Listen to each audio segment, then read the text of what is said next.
Department chairs occupy one of the most complex and consequential leadership roles in higher education. Positioned somewhere between senior or college-level administration and faculty, charged with advancing institutional strategy while stewarding academic culture, shared governance, and day-to-day operations in their unit. Often promoted from the faculty ranks with limited formal preparation, chairs are expected to manage budgets, lead people, navigate conflict, and drive change, all while maintaining scholarly credibility. In this episode of Coaching in Higher Education, we explore the unique challenges and opportunities of coaching department chairpersons and examine how coaches can support these leaders in clarifying role expectations and strengthening leadership capacity while sustaining effectiveness in a role that is both pivotal and profoundly demanding. I'm Tim Jansa, a leadership and organizational development coach, and your host for Coaching in Higher Education, the go-to podcast for coaching professionals and those interested in coaching at colleges and universities. My guests today are Dr. Whitney Newcomb, Chair of the Department of Education Leadership at Virginia Commonwealth, and Dr. Sara Schley, who serves as Chair of the Department of Educational Practice and Research at Oregon State University. And since they both authored a chapter on coaching department chairs in a recently published volume titled Transformative Coaching for Faculty and Staff in Higher Education, which we explored with two of the editors in episode 1 of this season, I was eager to have them on the show to share their insights into coaching this often underappreciated set of clients. So welcome to the podcast, Sara and Whitney, and thank you for taking the time to talk about your work and your journey as coaches and department leaders. Thank you for having us. Yeah, likewise. It's a pleasure to be here. So as I mentioned in the intro, both of you currently serve as department chairs, but as I understand it, your respective journeys into these positions was very different. Would you mind sharing how you became a chair and how this experience has shaped your views on the challenges and opportunities of leading an academic department? Yeah, sure. I can start. So I was a faculty member at the university that I am currently with for many years, and our department went through a good amount of rotation of chairs, some coming and departing of chairs and some interims, and then we'd have a hire and then we'd have a departure and then we'd have another interim. And so I was asked to become interim chair of the department during a time of fairly solid unrest.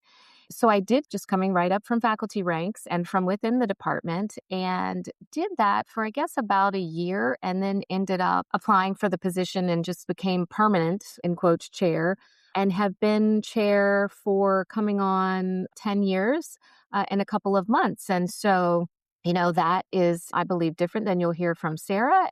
So I think both of us have unique challenges, and certainly I think one of the largest challenges that I had was just simply coming in from within, right? Moving from a collegial relationship to one that was more supervisory in nature. And so rebuilding trust or building trust, but from a different perspective. And I think also just thinking about the fact that when I came in, it was during a time of unrest. And so there was not only the building and the rebuilding of trust between myself and faculty, it was also the rebuilding of relationships among the faculty themselves. Yeah, Whitney, and while our journey here is so different, there's a lot of parallels too. I came into the department here at Oregon State in a very different way. I was hired externally, so I came in from another place where I had been for 20-something years. So I had ascended through the professorial ranks at a different place, and then I had a couple years at another place too, in between. I was hired from outside because the college had reorganized itself. I believe there were 14 different programs priorly, so there was a program structure, and they had reorganized into 2 departments. So they had done a search for a department head for this new department. No one internally wanted to do it. They had done a search, and then it was looking like that search was not going to be successful. So they had figured out a backup plan where 4 of the current faculty in the department were going to serve as a co-chair group, a team, and they were going to sort of rotate and do various pieces of it throughout the year. And then my partner got offered a job here, and then they still had this job open. So I applied for it, and it was a really good fit. Similarly, I came in, and because I was new and didn't have relationships with the individuals in the department at all, I was starting from scratch. There was a lot of trust to be built up again. So that is very similar Yeah. The other part of trust is that while this was one organizational change that was happening, that the college was moving from separate programs to two departments, they were learning how to trust each other because what formerly were separate programs were now in one group together. And we still are managing quite a bit of change. I came in 2023. And there was a lot of change happening within the college. There was a lot of change happening at the university. We had a new president. We have a new provost. We have, lots of the administration things are changing. We have a new set of curriculum, core ed requirements for students. So there's just changes flying at us. And plus, there's all the change that's happening in the world, in the country, in the higher ed landscape. Just so much change. People are scared. People are tired. And so that's sort of related to the trust issue in that there's just a lot going on and people are really stressed. So, yeah, chairs are certainly, I think, at the point where there's a lot of pressure. I think chairs and deans are probably the ones who feel it the most from all kinds of stakeholders, where some other leaders on campus might be a little more isolated. So one thing I'm hearing from both of you is that when you become a chair, you start from scratch in many different ways, even if you are promoted from the inside, because all of a sudden you are no longer part of the faculty, of the group, or of the team that you first were. So there's some rebuilding that has to be done. There's also some identity shifts that certainly have to be happening. And then you mentioned trust, both of you, and I would love to dig into that a little bit. Before we get to that, though, since both of you are coaches, how would you describe to somebody who is not familiar with working with department chairs, how working with that particular group of clients might be a little different than with other clients on campus? Yeah. I think depending on what the comparison group is, right, of the clients that we're coaching, chairs are the perfect example of middle leaders who are responsible up, responsible down, responsible all around, and often are fairly invisible leaders across the university setting. And while there may be some that think the people in those positions wield a lot of authority and power, that's not typically the case. Chairs really have to learn how to lead with influence versus power and authority. So I think those are some things that are, unique aspects of coaching department chairs. I also think, just depending on what your trajectory is or was to the chair position, some of us may have planned to take a leadership trajectory. Others of us may not have. For instance, I had not particularly aspired to be a chair. I was very happy as a faculty member, but luckily my background, my content, my research, and my practice is leadership. So it wasn't a huge step for me to move from a faculty position into a leadership position just simply because that's my area of expertise and study anyway. But for others, I know that it's a huge pivot for those individuals. They haven't been prepared in any way, shape, or form and are just kind of left flailing, trying to kind of learn it along the way, build the plane while you're flying it, actually, I think, in, a lot of ways. So those are some of the things that I think about. I think chair positions look different, even within universities, but certainly across universities. Some chairs really are essentially faculty with minor leadership roles. They might just be controlling course scheduling or things of that nature, leading department meetings, while other chairs are moved entirely out of faculty positions and become 100% administrative. And so they become responsible for fundraising and building relationships with donors. And so, the position itself can just be vastly different across settings. Yeah.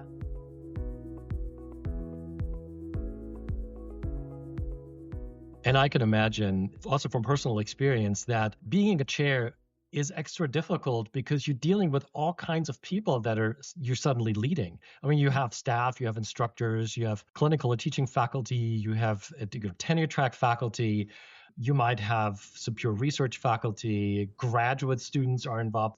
And Sara, I'm wondering, how does that complicate or make it more challenging, number one, as a chair, but then also as a coach, helping chairs to be better and more effective leaders? Yeah. That's a huge piece of it. I always consider myself someone who works very well with people across different slices of higher ed. I've done a lot of collaboration across content areas, across colleges, with scientists, with social scientists, with educators. So I was always very attuned to differences in not just ranks, but also positions. This was a whole different animal. So And what it took me a while to realize, and we had a lot of work that was happening within the department, and we pulled in an outside consultant to come help us navigate some things. And he met with different groups several times, and then he came and worked with us at a retreat, and he noticed, and he had talked to me about this before the retreat, he said, I had known that there's often a lot of tension between different lines in like instructors and clinical faculty and tenure line faculty and tenured faculty, there's a lot of difference there. He said, one striking difference is that the instructional faculty and the clinical and practice faculty, they do a lot of teaching, they might do some research, but they tend to hear, okay, these things need to happen. Let's delineate the action steps and let's get stuff done. Okay, what do you need me to do? Let's parcel it out and let's all figure out the to-do list and we'll get it done. The tenure line faculty are much more focused on process, and they're frustrating the heck out of each other because they're talking at cross purposes. And so once he talked folks through that, it was like suddenly everyone just got a lot less contentious with each other. So definitely that's a piece of it, is understanding the different mindsets that people have in these different roles and helping folks communicate across these boundaries. So in my mind, that's one of the quirky and built-in pieces of this job that you don't necessarily realize, is that really you're a boundary crosser. You're working from the middle between the dean level and the faculty level.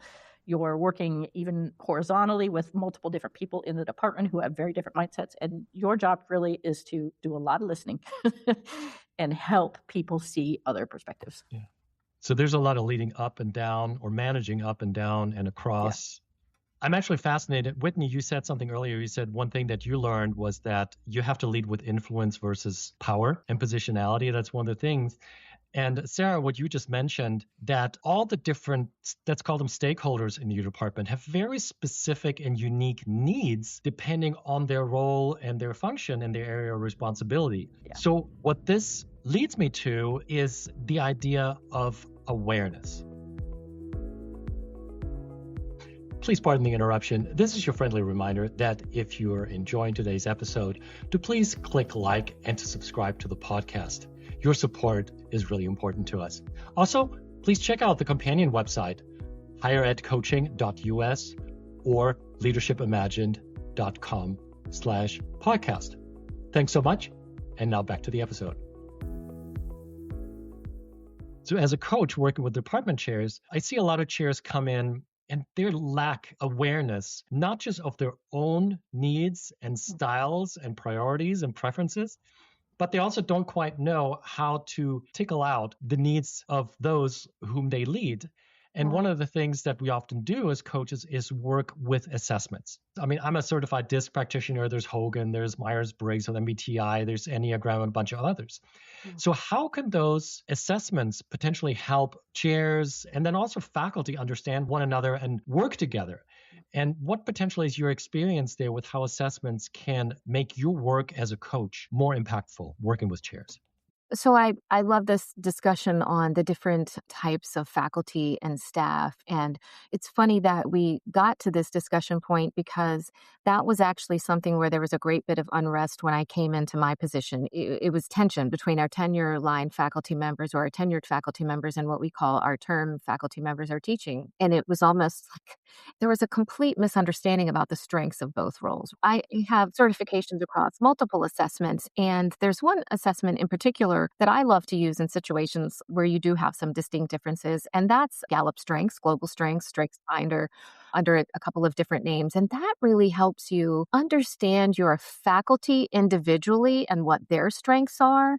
And I think it also, gives you a great team picture. So what do we look like individually as a group? And then what do we look like as a faculty or a department as a group or as a team?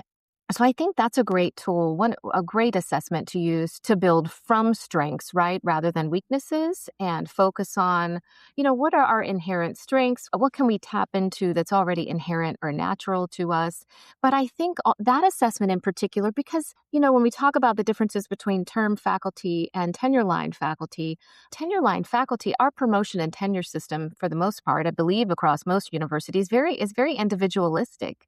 It doesn't really encourage teamwork necessarily. Whereas I think most term faculty are all about what can we do for students, what can we do for our program, and are very much more team focused. And so I think that assessment in particular allows you to move in both directions. How can we grow as individuals? How can we also grow as a team? How can we tap into our strengths so that we don't exhaust one another? And so I think using an assessment to kind of give you a talking point or look at all of these great strengths that you have, it kind of gives you somewhere to move from there, at least to build a cadence or like some comfort between one another.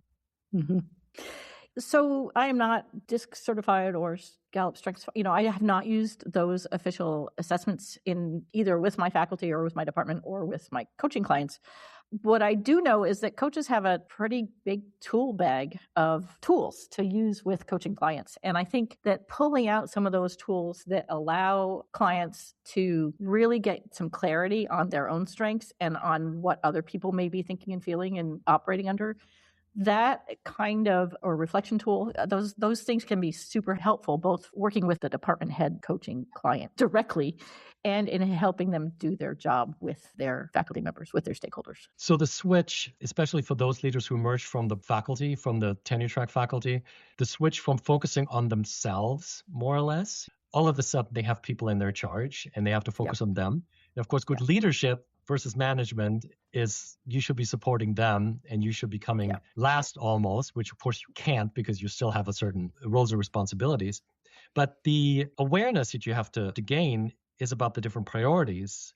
And as you said, Whitney, to grow both as individuals, but also as teams. Whereas, of course, in departments, a lot of times you don't really have teams. I mean, you have work groups, you have people who kind of do the same thing, but have different individual priorities. Yeah.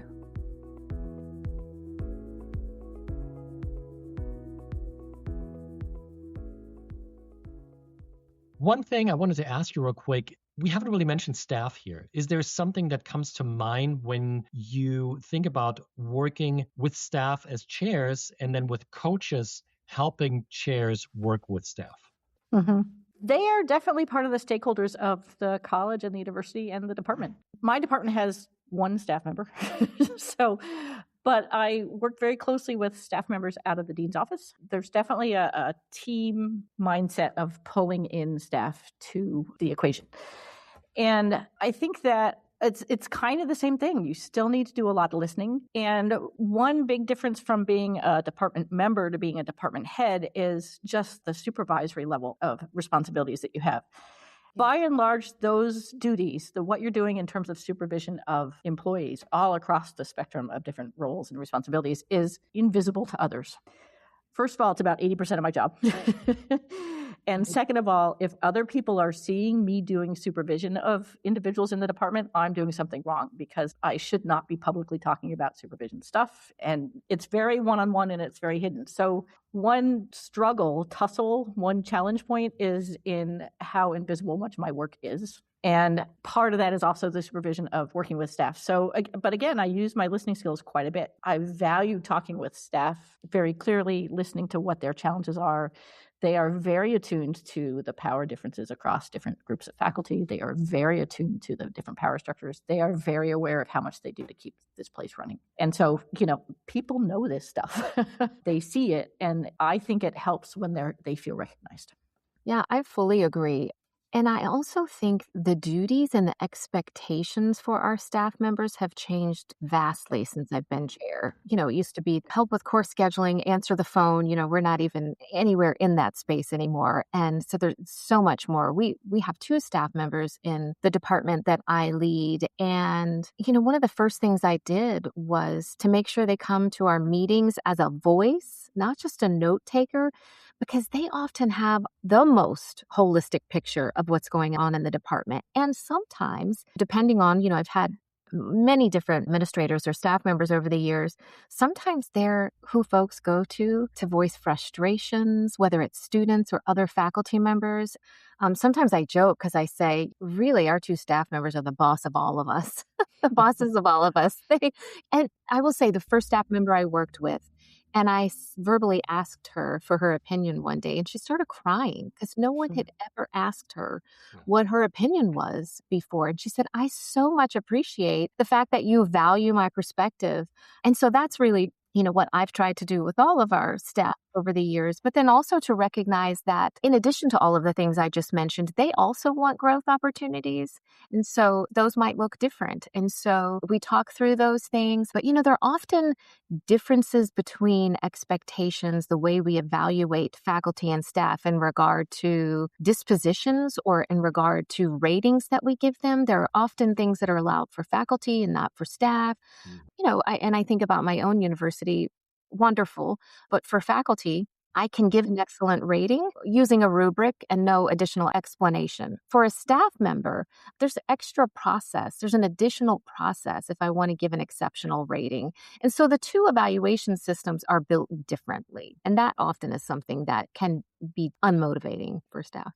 So are you saying that at colleges and universities, there's systems that are just nonsensical and they don't necessarily work and talk to each other? I'm kidding. Obviously. But I'm really glad that you both brought up the idea of staff being somewhat underappreciated. I think just like the chair's role in and of itself is often underappreciated for its complexity, I'm really glad you both mentioned the pivotal role that staff have in the operations and the inner workings of our departments. Yeah. And I would add also that in our university, they're professional staff, the advisors, the student advisors, the folks who have the most contact with students navigating through their programs need to be pulled in and coordinated with and checked in with a lot more often than people think. So there are very important roles. And often faculty are sort of working in their own purview. They're responsible for curriculum. They're responsible for making sure that the programs get designed, that the courses get designed. And then you need to have the step of the advisors built into that process because they are literally on the ground with students helping them navigate these programs. But like staff, they're often sort of isolated by themselves and not coordinated with. So I think by now it's clear to anybody who hasn't worked with chairs how diverse the stakeholder group is that chairs have to kind of coordinate and work with. And we mentioned that earlier, this idea of managing horizontally and vertically, which is really tricky. So a typical scenario I think that we have all faced is that a chair may be caught between truly conflicting expectations from faculty, they may be from their college or even the upper administration. And that potentially also with professional staff that might come in. So how can we as coaches help faculty manage these tensions, these conflicts, and try to be politically savvy while also remaining humane in their leadership style? I can start with that one.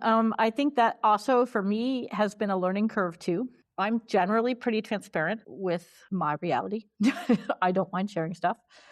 As a department head, you need to have a very small and very intentional group of people to which you will vent. That's a learning curve. From being a faculty member to being a department head, I vented a lot more as a faculty member, more broadly. And that was okay. I tried to be polite about it, whatever. So there's that. And there's also a learning curve in figuring out the political savviness. The message that's coming from the upper level university administration that the dean is now taking back to the college that we now have to impart to faculty takes a lot of coordination. And we spend a lot of time in leadership meetings talking about things that are coming up, maybe that are still incredibly confidential that we need to get on the same page about. And that's a learning curve too, to realize that you need to keep a hold on some things that you're not sharing yet. I don't know if you have anything to add to that, Whitney. Yeah, sure. I think it's quite difficult. You're in the middle, right? And so you are expected to advocate for faculty, but also to advocate for the dean. I mean, I'll just say those two, many others, but let's just put it in between those two groups of folks. And so I think sometimes when you're advocating for faculty, the message that you are promoting or delivering is not one that makes your dean, your supervisor very happy, and vice versa, right? Sometimes the message you're promoting to faculty is one that causes them intense displeasure. So for me, one of the things that I try to do is like choose your battle type thing for faculty and to be very transparent about the why. If I know what it is behind the what or the task or the ask or the policy or the practice, whatever it is, starting from a place of understanding, this is what our task is and this is why, and being clear about whether or not we have a voice or say in it, because shared decision making doesn't mean you get to make the decision or have the final vote. And so that requires very close communication as a chair with your supervisor, with the dean. And so that's the type of relationship. When I first became chair, I had many cell phone conversations with the dean, trying to find out what his comfort was with pushback so that I could convey that accurately to faculty. Can we push back on this? Often that's a question that I'm asked. Or can we not? And so the dean and I would talk about it, and he would have an idea of what their thinking was, what their thought process was, and say, well, sure, well, you can push back on that, but here's the consequence of that pushback. And so, I think it's really just having those transparent conversations. And the same thing when you think about managing up is communicating a message in a way that's professional, but also is transparent. Often those messages are how faculty are feeling about something and whether it's they're stressed or they're overwhelmed. And so it's also sometimes communicating that timing is everything and learning how to triage, right? Are all of the messages a fire right now? Or can we approach these one at a time type of thing? So faculty aren't necessarily complaining or upset or fearful about this in particular thing. It's just when it's stacked upon multiple other things. And I think being really clear, at least for me, with my faculty, what is policy that has a consequence and what is guidance? And so that is a distinction that they always want. Yep.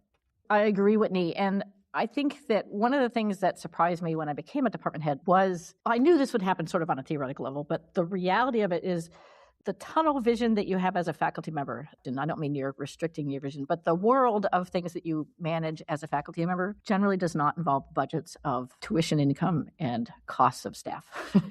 A little bit maybe when you're running a grant. But when you become a department head, your world expands of how higher ed works, and you suddenly get very attuned to the realities of budget needs, which, to be honest, many faculty are like, it's not that they don't care, but it's sort of like this magic black box where things just get paid for.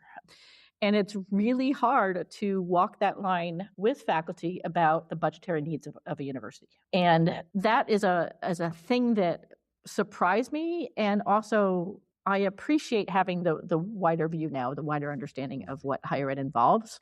And that's a thing where, Whitney, the communication that I have to navigate between the upper levels of administration and with the faculty, frankly, the faculty are kind of done with talking about budget. They don't find it an interesting topic. It doesn't relate to curriculum. It isn't really, right? It's everything, but it's really not super interesting unless you're a nerd. Right. Well, So absolutely. What I'm hearing from both of you, really, what's at the center of it all is communication, which also includes being a translator of sorts between different needs of expectations. Then there's transparency. And then there is, and I think this allows us to come full circle to a topic that we touched on earlier in our conversation, that is the question of trust. Yeah.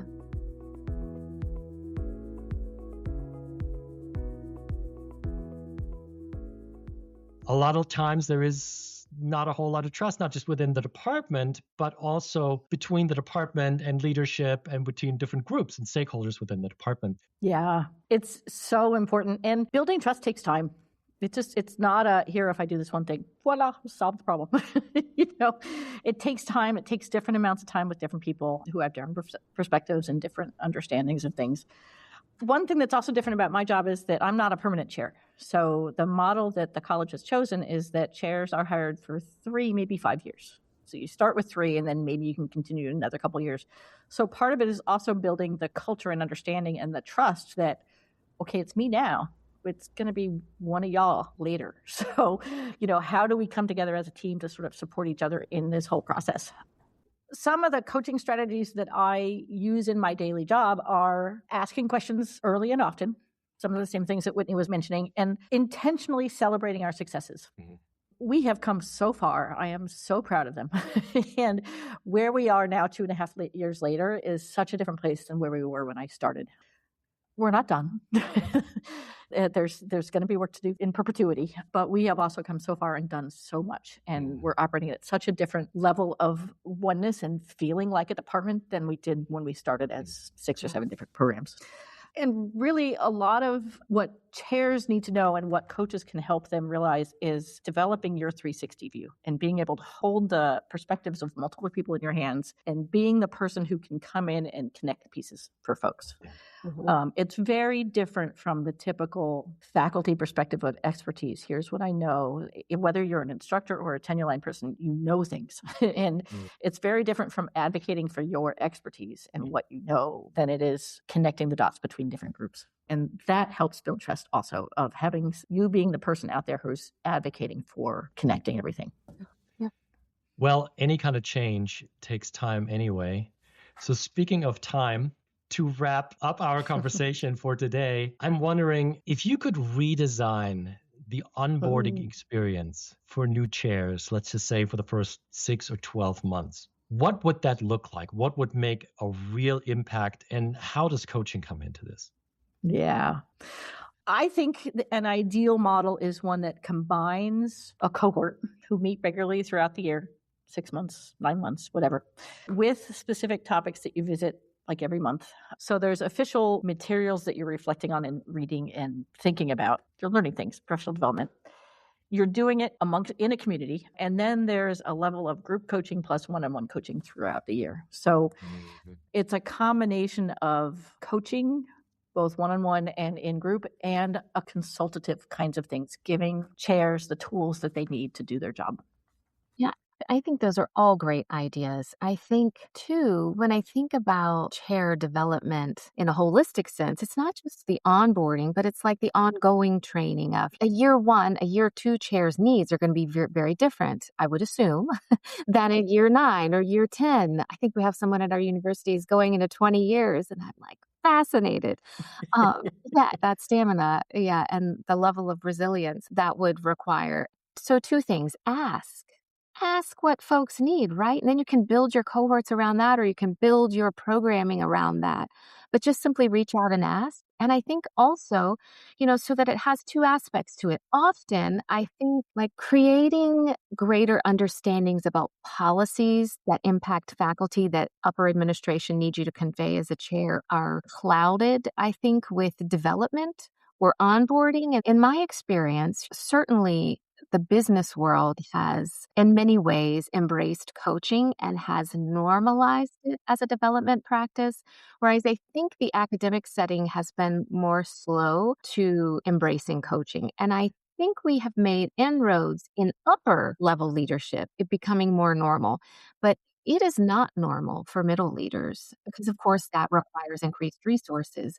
And so I think often if chairs ask for coaching or if they are put into a mandatory coaching relationship, it's mostly from the being put in that situation is from a punitive perspective, and from an asking perspective, it's like, you're doing fine. You don't need coaching because of just a misunderstanding about what coaching is. Yeah. Absolutely. And I think that what folks in higher ed understand is more the consulting model of go to an expert and they'll tell you what to do.